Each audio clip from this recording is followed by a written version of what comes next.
Selamat pagi Bapak Ibu Saudara yang dikasihi Tuhan. Semoga kita semua dalam keadaan sehat dan bersukacita ya. Kita berjumpa kembali dalam sapaan pagi ini. Dan sebentar mari kita bersama membaca juga belajar dari firman Tuhan. Untuk itu marilah kita mempersiapkan diri sepenuhnya untuk menyambut firman. Kita bersatu dalam doa. Ya Tuhan yang baik, pada pagi ini kami kembali bersyukur atas nafas hidup yang masih boleh Tuhan anugerahkan kepada kami sampai saat ini. Ya Tuhan, berkati kami di dalam hari ini, di dalam setiap kegiatan kami, kiranya Tuhan hadir. Dan sebentar Tuhan, untuk memulai hari ini kami ingin membaca juga belajar dari firman-Mu.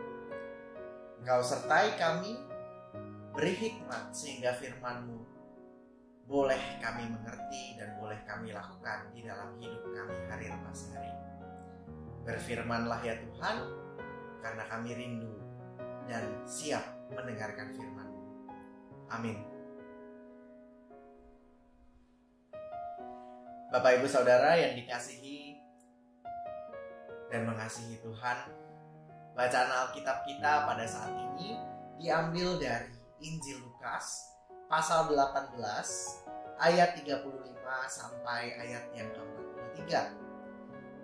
Injil Lukas pasal 18 ayat 35 sampai 43. Saya akan bacakan untuk kita semuanya. Judul perikop yang diberikan LAI adalah Yesus menyembuhkan orang buta dekat Yeriko. Waktu Yesus hampir tiba di Yeriko, ada seorang buta yang duduk di pinggir jalan dan mengemis. Waktu orang itu mendengar orang banyak lewat, ia bertanya, "Apa itu?" Kata orang kepadanya, "Yesus orang Nazaret lewat." Lalu ia berseru, "Yesus anak Daud, kasihanilah aku." Maka mereka yang berjalan di depan menegur dia supaya ia diam. Namun semakin keras ia berseru, "Anak Daud, kasihanilah aku." Lalu Yesus berhenti dan menyuruh membawa orang itu kepadanya. Dan ketika ia telah berada di dekatnya, Yesus bertanya kepadanya, "Apa yang kau kehendaki supaya aku berbuat bagimu?" Jawab orang itu, "Tuhan, supaya aku dapat melihat." Lalu kata Yesus kepadanya, "Melihatlah engkau, imanmu telah menyelamatkan."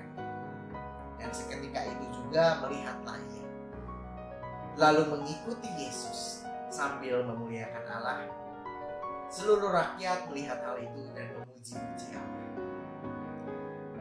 Berbahagialah kita yang membaca juga memelihara firman Tuhan di dalam kehidupan kita hari lepas hari. Haleluya. Sekali lagi, shalom untuk kita semua. Pada pagi ini, tema yang akan kita bahas bersama adalah berserulah pada Tuhan. Untuk membahas tema ini, pertama saya mau bertanya kepada kita semua. Bapak Ibu, kira-kira apa yang akan kita katakan kepada Allah ketika kita sedang mengalami pergumulan berat yang bahkan bisa membuat kita putus asa? Kira-kira apakah akan banyak kata yang keluar dari mulut kita? Saya rasa kata-kata mungkin akan tertutup oleh isak tangis, kebingungan dan ketidakberdayaan kita. Sehingga kita pun bahkan bingung dengan apa yang mau kita sampaikan kepada Allah di dalam situasi berat tersebut. Pernahkah saudara berada di dalam situasi seperti itu?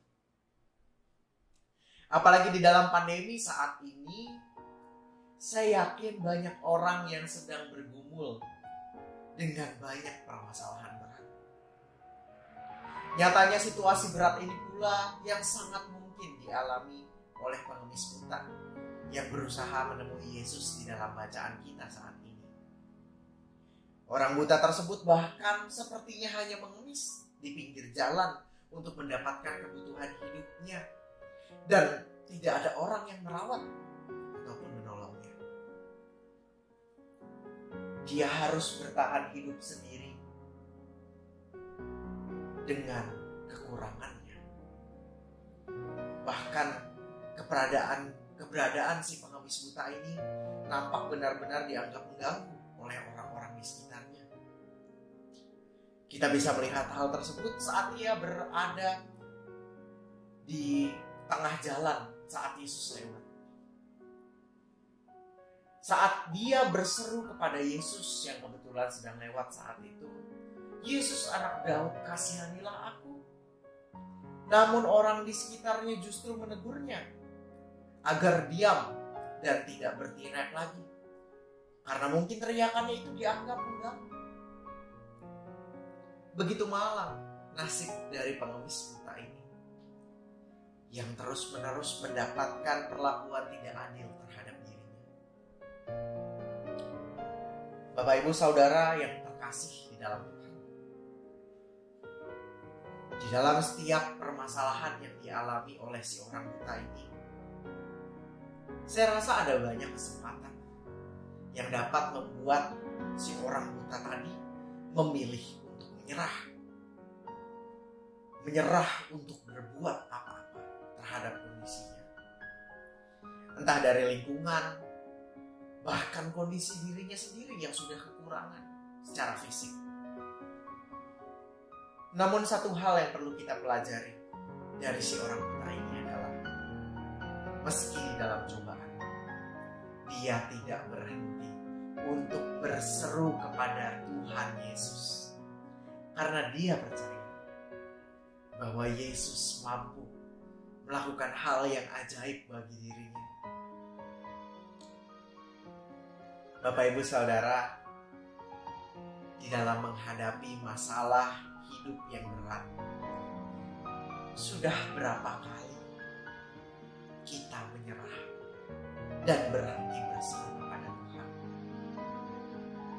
Sudah berapa kali di dalam masalah kita bahkan bukannya berseru kepada Tuhan, tapi malah mengandalkan diri kita sendiri, dan bahkan mengandalkan cara-cara yang tidak baik supaya kita bisa lepas dari masalah kita. Kita pun merasa Tuhan tidak mampu, dan kita merasa kita lebih paham cara untuk menyelesaikan masalah yang kita miliki.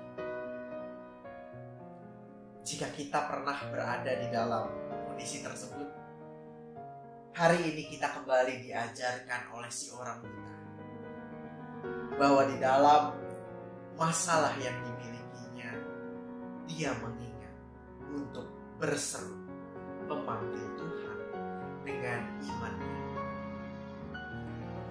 Di dalam seruannya ada ketidakberdayaan, kerendahan hati, sekaligus harapan yang dia serukan dengan kesadaran bahwa dia lemah, Bapak Ibu. Dia terbatas dan dia tidak sempurna, sehingga dia butuh pengasihan dan pertolongan Tuhan. Lalu bagaimana dengan kita? Apakah di dalam masalah kita juga mengingat untuk memanggil Tuhan? Apakah kita merasa butuh Tuhan? Atau justru kita terlalu sibuk dengan masalah kita sampai kita lupa bahwa nyatanya Tuhan itu dekat dengan mereka yang mau berseru kepadanya. Kiranya kisah dari orang buta ini kita juga belajar untuk selalu punya pengharapan pada Tuhan, bahkan di dalam segala kesesakan yang kita alami, dan kita tidak bersandar pada kekuatan kita sendiri. Kiranya Tuhan di dalam Roh Kudus-Nya memberikan kita kesadaran untuk tetap berseru kepadanya meskipun kita merasa tidak ada jalan keluar. Namun sebagaimana Yesus dapat membuat hal ajaib kepada si orang buta yang mau berseru kepadanya, saya pun yakin Yesus juga dapat menjadikan hal ajaib bagi kita umat yang mau berseru kepadanya. Kiranya Roh Kudus memampukan kita semua untuk selalu berseru kepada Tuhan dalam setiap tantangan yang kita terima. Amin. Tuhan menyertai kita semua.